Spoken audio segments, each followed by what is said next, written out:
Now, God has offered us the promise that we may receive the rest He spoke about. Let us take care then that none of us will be found to have failed to receive the promised rest. For we have heard the good news, the gospel of God proclaimed to us. Just as the Israelites of old did when the good news of the deliverance of bondage came to them. But the message did not benefit them, because they did not mix the message with faith. That is, they did not lean their entire personality on God in absolute trust and confidence in His power, in His wisdom and goodness when they heard it. They were not united in faith. But for we who believe in God, we do enter that rest. We who adhere to God do enter that rest. We who trust in God do enter that rest. We who rely on God do enter that rest. In accordance with His declaration, God has declared that His work had been completed and prepared and waiting for all who would believe. From the foundation of the world, His work has been completed and prepared. And God rested on the seventh day from all His work. Seeing that our promise remains over from past times for us to enter this rest, God has again set a definite day.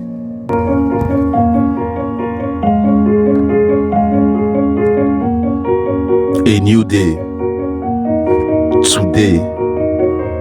And God gives us another opportunity of securing His rest. Today. Today, we are hearing Your voice, O God, and as we hear it, we are not hardening our hearts. So then, my brothers, there is still waiting a full and complete Sabbath, a rest reserved for the true people of God. For he who enters God's rest also ceases from the weariness and pain of human labors.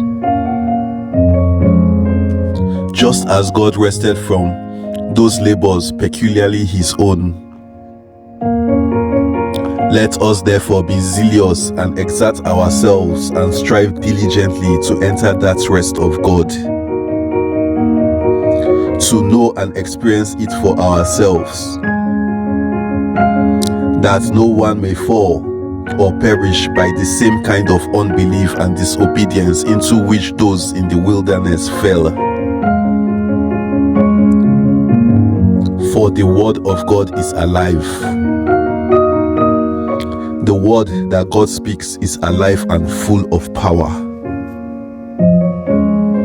The word of God is active, operative, energizing, and effective.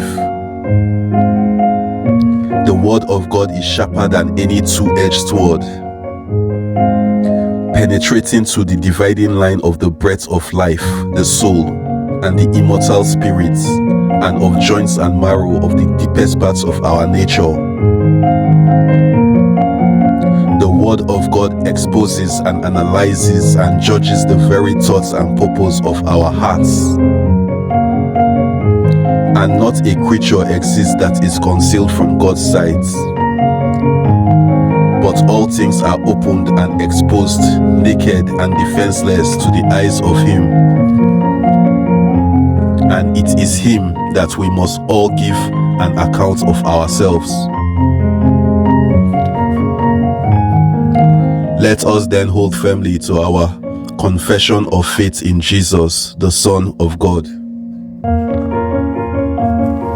For Jesus is our great high priest, who have gone into the very presence of God.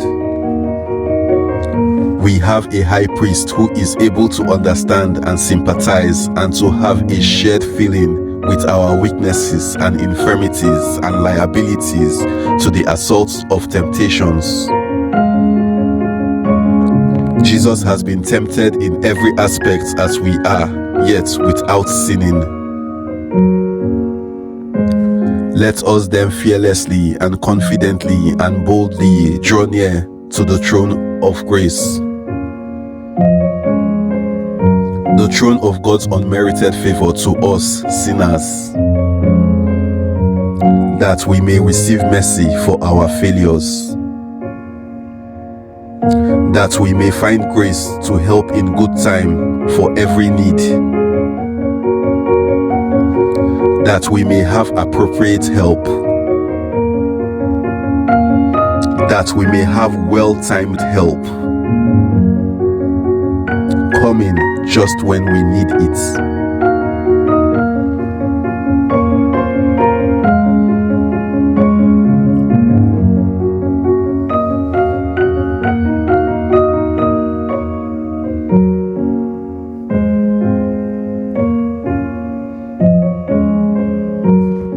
Hebrews chapter 4. God's rest, and Jesus is our great high priest.